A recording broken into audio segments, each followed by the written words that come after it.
This video is in response to how the hell do you use these Hex Armor gloves. It's going to be a pretty fast video. I'm just going to grab one of the snakes out and just kind of show you what I do. It's pretty simple actually. Obviously you get two with the pair. They're about, I think they were 165 bucks, something like that. Worth every penny because I no longer have to use snake hooks, which to me is hugely beneficial because I hate having to use snake hooks. I just don't like that there's any amount of body weight on one very small portion of a metal hook. To me, it's just a recipe for disaster. Can crack a rib, that sort of thing, even with proper handling. It's just not a good husbandry tool.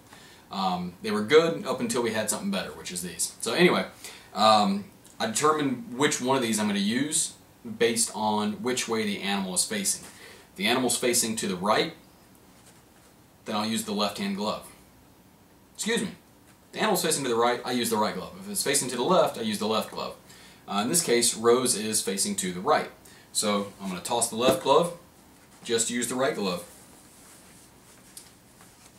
And I'll unlatch the cage.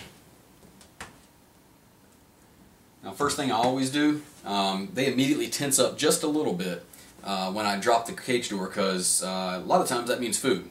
So I try to stop that, that strike response to food by just taking my hand and just putting it over their head. You can actually watch their body relax when you do that.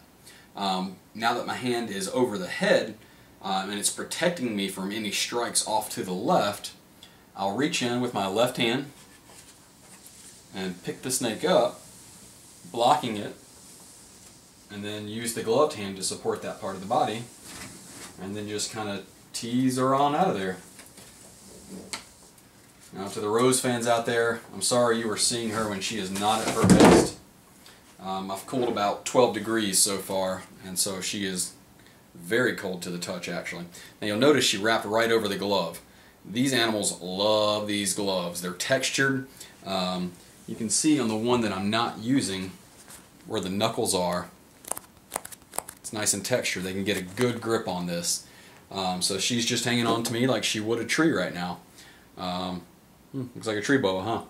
Anyway, that's pretty much what I do. I'll transfer them over to a temporary holding bin when I'm cleaning cages.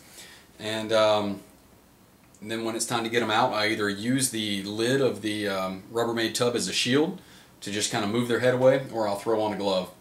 So that's pretty much it. I'm just going to pop her back in here, let her find her own way.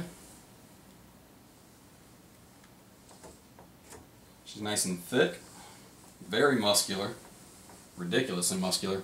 And actually, you probably can't see it with there, but she is starting to develop some follicles. So that's great, seeing as how, like I said, and I've already cooled her about 10 degrees. I got a few more degrees to go, and then I'm going to throw in Orlando Diaz and Joel Diaz's male Guyanese BCC by the name of Mr. Wildfire. Now while I'm thinking about it, I'll go ahead and pull another snake out and show you what I do using the tubs. Now I don't have any video editing software, so this is going to be kind of crude. I'm just going to move the camera. Sorry. You'll live. So here is the rack that I've got. Mr. Wildfire's down here on the bottom. Again, take the hand, cover the head. In this case I'm going to move the water bowl, give me a little better access. And then now that I've got the head covered, I reach in, pick him up with the bare hand, and this guy's wild caught, so he's going to be a little more jumpy. But that's all there is to it, to be honest with you. Now you'll notice something when I opened this drawer and started to move him around, he started to flail a little bit. That's because this paper, it's got a little bit of texture to it, but there's nothing for him to grip onto. It's dimpled craft paper. The other paper that I was using is actually called, I call it corrugated liner. And this is what it looks like. It's got texture to it. Snakes love this stuff. They don't freak out when you put them into the cages, which is always a bonus. Makes them a lot easier to handle, and I think lowers their stress level as well.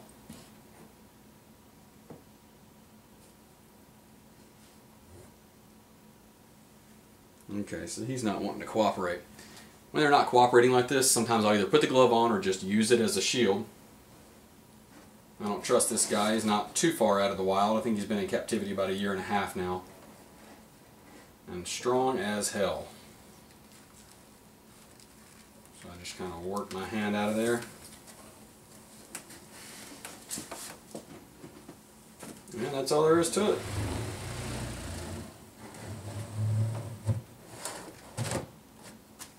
That's it. Hope that answered your questions.